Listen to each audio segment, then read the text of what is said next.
L'Église fait l'Eucharistie, l'Eucharistie fait l'Église. En ce jour particulier, nous nous souvenons de cette institution de l'Eucharistie. Nous voici rassemblés pour célébrer l'Eucharistie. Et il faut que nous soyons toujours plusieurs pour ainsi accueillir cette grâce du Seigneur qui vient parmi nous. L'Église fait l'Eucharistie, l'Eucharistie fait l'Église. Cette formule a été reprise par le père de Lubac, théologien jésuite du XXe siècle, qui a beaucoup aidé pour la réflexion lors du Concile Vatican II. Il s'inspire d'une formule des pères de l'Église qui racontait au IIIe siècle, au moment où l'Église est persécutée, des chrétiens qui se font arrêter à Carthage. Ils sont en train de célébrer l'Eucharistie et le pouvoir romain vient les arrêter car ils n'ont pas le droit de se rassembler et de célébrer le Christ. L'un des chrétiens réunis commence à répondre ainsi à ces juges. Renier l'Eucharistie, c'est renier le Christ. Et ne sais-tu pas que des chrétiens ne peuvent pas vivre sans messe ? Dans les mêmes circonstances, un autre chrétien répondra « Comme si un chrétien pouvait vivre sans messe.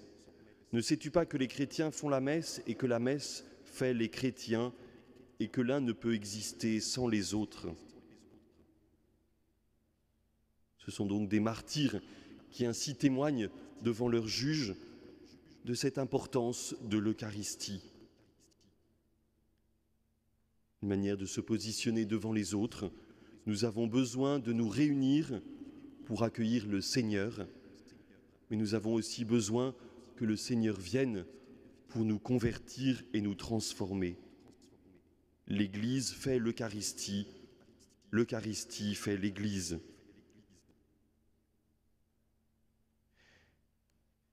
L'Église naît de l'appel du Seigneur qui vient la rassembler.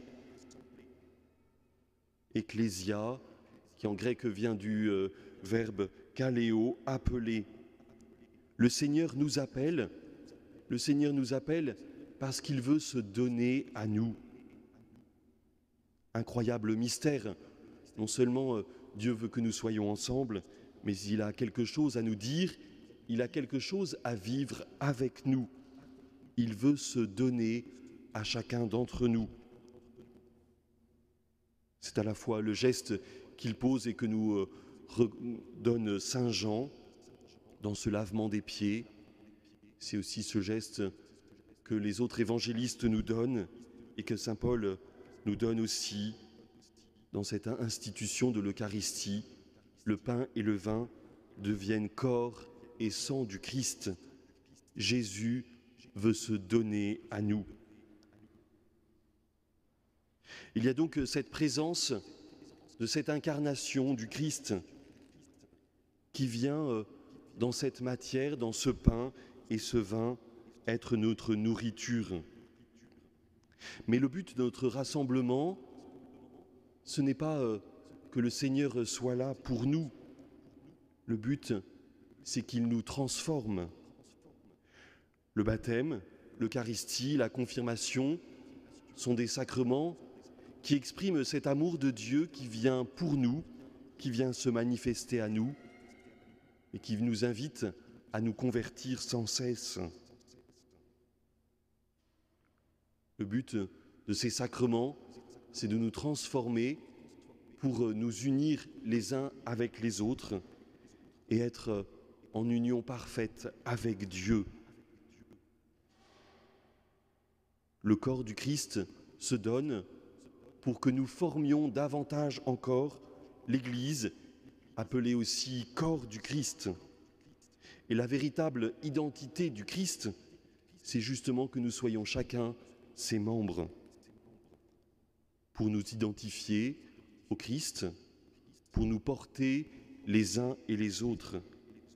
Et nous avons besoin Eucharistie après Eucharistie, de nous laisser faire par la grâce du Seigneur, par son amour qui se donne à nous, par sa présence, pour que nous puissions aussi être présents et attentifs les uns aux autres. Par l'Eucharistie, nous nous trouvons liés les uns avec les autres dans la diversité de notre communauté, dans la diversité des membres de l'Église présente partout dans le monde. Un lien de fraternité qui dépasse nos choix personnels, qui dépasse nos sentiments et ce que nous voudrions faire.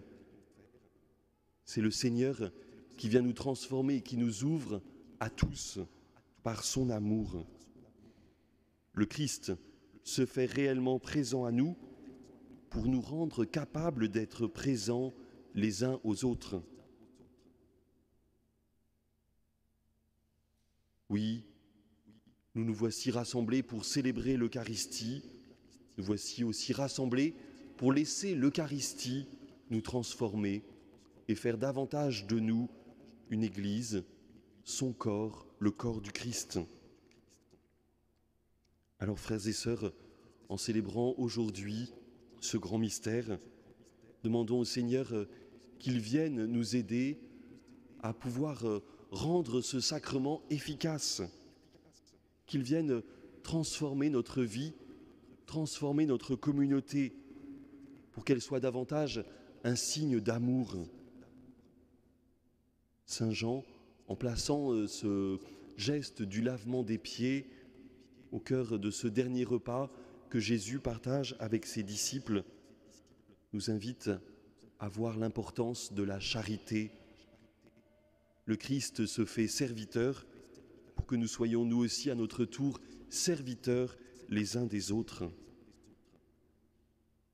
L'Eucharistie vient nous transformer pour que ce soit plus notre amour, mais l'amour de Dieu qui agisse en nous.